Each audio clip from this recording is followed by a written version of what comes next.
সভাত আমাৰ মাজত উপস্থিত থকা অসম চৰকাৰৰ মুখ্য সচিব ডক্টৰ ৰবি কোটা ডাঙৰীয়া, নেটফিৰ চেয়াৰমেন আৰু মেনেজিং ডিৰেক্টৰ শ্ৰী PVSLN মূৰ্তি, পদ্মশ্ৰী বঁটাৰে সন্মানিত শ্ৰী সৰ্বেশ্বৰ বসুমতাৰী আৰু মণিপুৰৰ পৰা অহা শ্ৰীমতী মৈৰামথাং মুক্তামণি দেৱী ডাঙৰীয়ানী, নেটফিৰ বিষয়া কৰ্মচাৰীসকল, আজি আমাৰ অনুষ্ঠানত ভাগ ল'বলৈ অহা হিতাধিকাৰীসকল আৰু উপস্থিত সুধীবৃন্দ, আজি নেটফিৰ 29 সংখ্যক ইনকৰ্পৰেশ্যন ডে। আজিৰ পৰা 29 বছৰ আগতে অসমৰ উদ্যোগীকৰণত এটা ইতিবাচক প্ৰভাৱ পেলোৱাৰ বাবে ভাৰত চৰকাৰে সমগ্ৰ উত্তৰ পূৰ্বক কৰ্মক্ষেত্ৰ হিচাপে ধৰি লৈ নেটফিক ইনকৰ্পৰেট কৰিছিল, অৰ্থাৎ নেটফিক পঞ্জীয়নভুক্ত কৰিছিল। চাওঁতে চাওঁতে নেটফিৰ আৰম্ভণিৰ পৰা আজিলৈকে 29 বছৰ সম্পূৰ্ণ হ'ল, 28 বছৰ সম্পূৰ্ণ হৈ 29 বছৰত ভৰি দিছে। মই নেটফিৰ কাৰ্যকৰ্তাসকলক, বিষয়া কৰ্মচাৰীসকলক আৰু অধ্যক্ষ তথা পৰিচালন সঞ্চালক শ্ৰী মূৰ্তি ডাঙৰীয়াক অভিনন্দন জনাইছোঁ। নেটফিয়ে বিনিয়োগ কৰাৰ বাবে আত্মবিশ্বাসৰ এখন দুৱাৰ উত্তৰ পূৰ্বাঞ্চলত মুকলি কৰিলে, উত্তৰ পূৰ্বত বিকাশ আৰু উন্নয়নৰ গতি ত্বৰান্বিত কৰিলে। নেটফিৰ উল্লেখযোগ্য বৰঙণিয়ে আমাৰ উত্তৰ পূৰ্বৰ বহুতো ক্ষুদ্ৰ মজলীয়া উদ্যোগীক এটা অৰ্থনৈতিক উন্নয়নৰ পৰিৱেশ গঢ়ি তোলাৰ বাবে সাহস দেখুৱালে। Netfi has been a front runner in ushering in a climate of confidence for investors, opening new doors and accelerating the pace of development in the Northeast. The hand-holding approach and the dynamism of the organization in providing quick and hassle-free service to the customer have made a mark in this region. With its good network, Netfi is also playing an important role in entrepreneurship and infrastructure development in the region. Ajir এই সুন্দৰ দিনটোত মই নেটফিক পুনৰ এবাৰ অভিনন্দন জনাইছোঁ। I congratulate once and all who is working for the development of Netfi and the industrial and investment scenario of the Northeast. 2022 চনত মোৰ সৌভাগ্য হৈছিল আজিৰ দিনটোতে নেটফিৰ মাইক্ৰ লেণ্ডিং স্কিমখন উদ্বোধন কৰা। 2022 চনত এই মাইক্ৰ লেণ্ডিং স্কিমখন আৰম্ভ কৰাৰ এক পৃষ্ঠভূমি আছিল। 2019 চনৰ প্ৰাক মুহূৰ্তত, অৰ্থাৎ কোভিডে অসমক স্পৰ্শ কৰাৰ প্ৰাক মুহূৰ্তত অসমৰ বিভিন্ন স্থানত মাইক্ৰ লেণ্ডিং ইনষ্টিটিউটসমূহ সোমাই পৰিছিল আৰু অসমৰ গাঁৱে ভূঞে মাইক্ৰ ফাইনেন্স লোন তেওঁলোকে দিবলৈ আৰম্ভ কৰিছিল। অসমৰ 24 লাখ মহিলাই মাইক্ৰ ফাইনেন্সৰ লোন লৈছিল। কিন্তু এই লোনৰ যিটো ৰেট অফ ইণ্টাৰেষ্ট আছিল 24%, 26%, আৰু কোনোবাই যদি 1 লাখ টকাৰ লোন লয় আৰু তাৰ পিছৰ বছৰত যদি 1,25,000 টকাৰ তেওঁলোকৰ মূল আৰু সুদ মিলি বেংকত ধাৰৰ এটা পৰিমাণ হয়গৈ। অসমত এনেকুৱা কোনো ব্যৱসায়ীয়ে নাই যি ব্যৱসায় সফল হ'ব পাৰে। লোন দিয়াৰ যিটো চৰ্ত আছিল সেই চৰ্তসমূহ বেছিকৈ শিথিল হৈ আছিল আৰু লোন উদ্ধাৰৰ বাবে নিয়োগ কৰা এজেণ্টসমূহৰ যি উদ্ধাৰ কৰাৰ লোন উদ্ধাৰ কৰাৰ যেটো ব্যৱস্থা আছিল হিউ সমালোচনাৰ ঊৰ্ধ্বত নাছিল এটা সময়ত অসমৰ মহিলাসকলৰ মাজত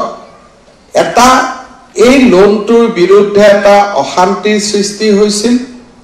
আৰু চৰকাৰে ইয়াত হস্তক্ষেপ কৰিবলগীয়া পৰিৱেশ হৈছিল চৰকাৰৰ হস্তক্ষেপৰ ফলত মহিলাসকলে সকাহ পাইছিল যদিও যিসকল মহিলাই দৰাচলতে ব্যৱসায়ত টকা পইচা বিনিয়োগ কৰিছিল তেওঁলোকৰ বাবে নতুনকৈ লোন লোৱাৰো যিটো পৰিৱেশ আছিল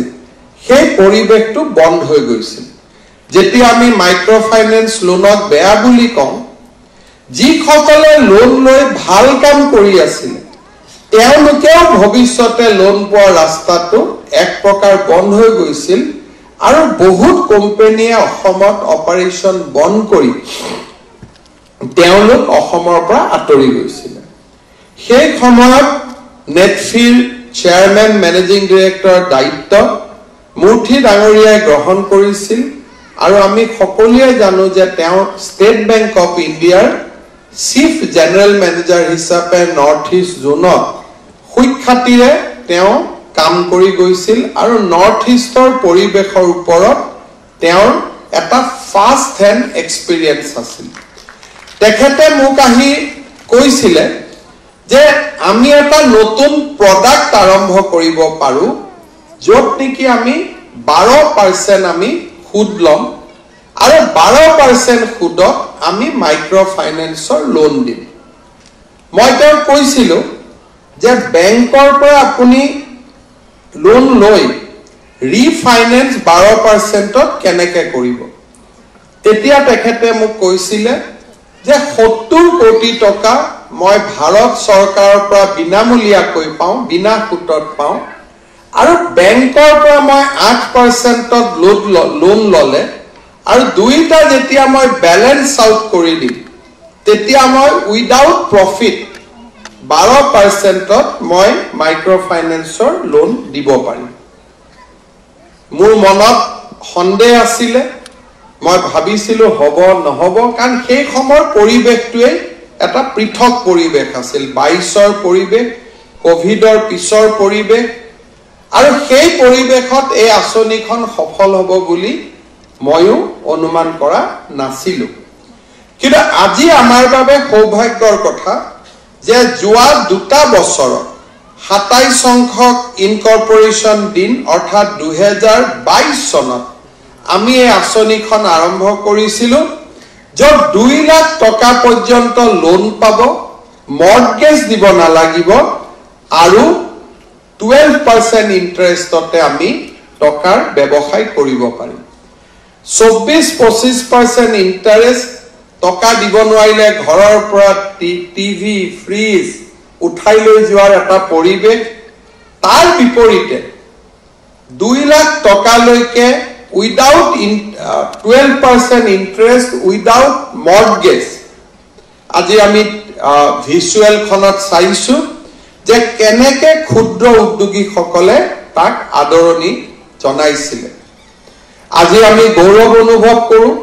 যে যোৱা দুটা বছৰত 125 কোটি টকাৰ লোন আদায় দিয়া হল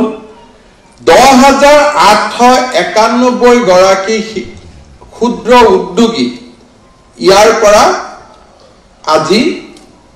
এক প্ৰকাৰ ক'ব গলে আমি এটা নতুন জীৱন আমি মুকলি কৰিব পাৰিম ইংৰাজীত কোৱা কথাখিনি আমি বহুতে কিমান বুজিছো বুজা নাই কিন্তু শুৱালকুছিৰ শিপিনী গৰাকীয়ে যেটো কথা ক'লে আমি সকলোৱে শুনিছো যে কমিটিৰ পৰা যদি লোন লয় মাহত এটা ইন্টাৰেষ্ট মাইক্ৰ ফাইনেন্সৰ আন ইনষ্টিটিউট বিলাকৰ পৰা লোন ললে 25-24% ইন্টাৰেষ্ট নেটফিৰ পৰা 12% ইন্টাৰেষ্ট লৈ 1.5 লাখ টকা দি তেখেতে এটা নতুন জীৱন আৰম্ভ কৰিছে আৰু আজি ইয়াত গোট খোৱা সকলো মহিলাই এই আঁচনিৰ পৰা উপকৃত হৈছে নে নাই আপোনালোক কোনে কোনে হৈছে হাত দাঙকচোন কোনে কোনে লোন পাইছে আপোনালোকে যদি পাইছে হাতখন ডাঙৰ কৰি ডাঙক আৰু যদি নাই পোৱা সৰু কৰি ডাঙক 12% আজি আমি ইয়াত উপস্থিত থকা মহিলাসকলে লোন পাইছো আৰু 10,891 গৰাকী হিতাধিকাৰী আৰু হিতাধিকাৰীৰ মাজত বিশেষত্বটো হ'ল যে 96% মহিলা অৰ্থাৎ 96% মহিলা ইয়াত উপকৃত হৈছে এতিয়া আমাৰ সন্মুখৰ ৰোড মেপটো কি 2022 চনত এটা আমি প্ৰয়োগ কৰিলো 2024 আমি 10,000 সংখ্যাত উপনীত হলো 12% ইন্টাৰেস্ট 12% তো কেনেকে বনোৱা হৈছে 7% নেট ফি আৰু 5% আমি ইয়াত শুনিলো গ্ৰামীণৰ জৰিয়তে লোন পাইছো অমুকৰ জৰিয়তে লোন পাইছো অৰ্থাৎ বেংকিং কৰসপন্ডেন্ট সমূহ আজি নেট ফিয়ে নতুন এটা কাম আৰম্ভ কৰিলে যে 3 গৰাকী ব্যক্তিক আমি 5 লাখ টকাৰ লোন দিলো তেওঁলোকক মই সুধিছো যে ৰেট অফ ইন্টাৰেস্ট কিমান বলে 7% তাৰমানে মাজৰ যেটো ইন্টাৰমিডিয়েটৰি সেইটো নোহোৱা কৰি দিয়া হ'ল and now Netfi is going to give the credit up to 5 lakhs at rupees at the interest of 7%. 7% of interest of loan অসমত কতো নাপায় মই তো খুৰ বিলাকৰ লগত লাগি থাকো মাহত 10% আৰু কিছুমানে 12% লয় বাইদেউ বিলাকে জানে গাঁৱত খুৰে কিমান লয় নে নলয় গতিকে সকলোৱে জানে আৰু মাইক্ৰ ফাইনেন্স এইবিলাক এই বন্ধন তেওঁলোককতো মোক বেয়াও পায় মই বদমাছ বুলিয়ে কিহৰ কাৰণে 25% ইন্টাৰেস্ট লয় তাই তুই মাৰি এনেকে আহে যেন মানুহক সহায় কৰিবৰ কাৰণে আহিছে বুকে কাৰণে বেয়াও পায় মই যতে পাও দুআখাৰ বেয়া কৰি কওঁ মই ভাল কৰি নকওঁ কাৰণ somehow I am convinced যে এওঁলোকৰ পৰা মানুহৰ উন্নতি নহয়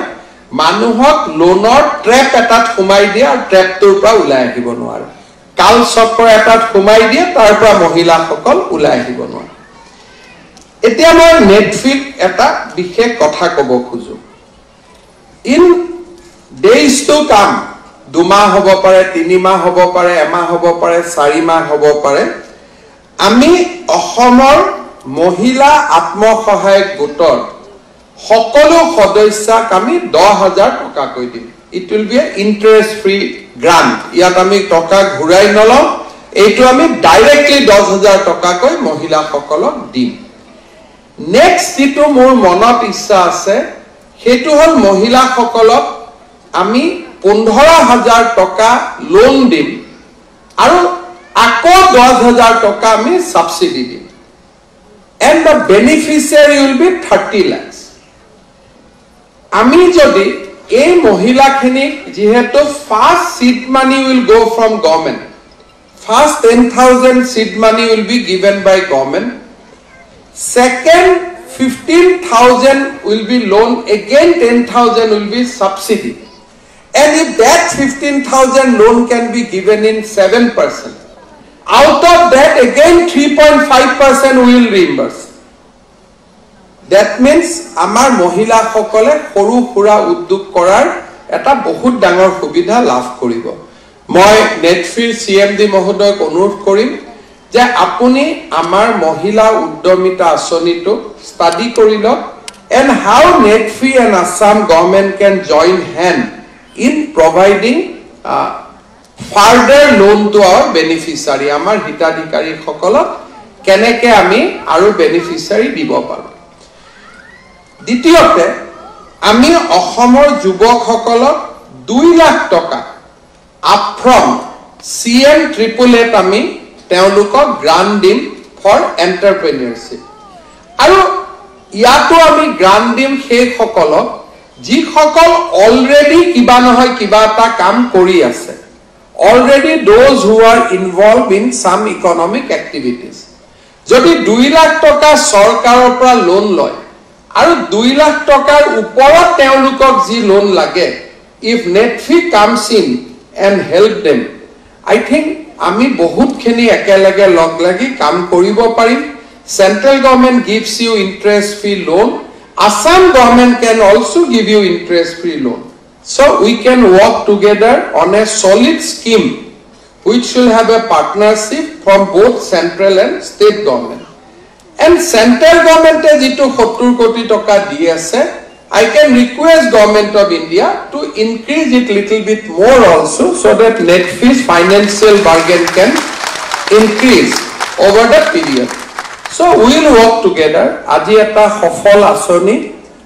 10000 manuhor jionok ami poriborton koribo parisu aru moi generally kom that banking sector in Assam and Northeast has also started responding it is not that we are only working and banks are not working I must acknowledge that now our CD ratio has gone up from 32% to 58% jito ahomot traditionally 32% asil volume kom asil etia volume increase hoise 58% amar ji CD ratio hoise it is on a larger base horu base ot nohoy agot 1 lakh kotit 1 lakh toka 32000 loan disil etia 5 lakh toka base hol kino loan dise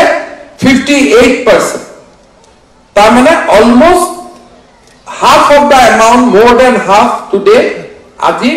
bank e deposit collection korar pisot credit loike gusi goise and if we can further increase 10% if we can go to 70-75% then it will be a healthy ratio aru moi biswas koru je ahomot ji dhorone orthonoitik unnoyon arambho hoise eta good banking behavior arambho hoise moi bhabu je the days is not far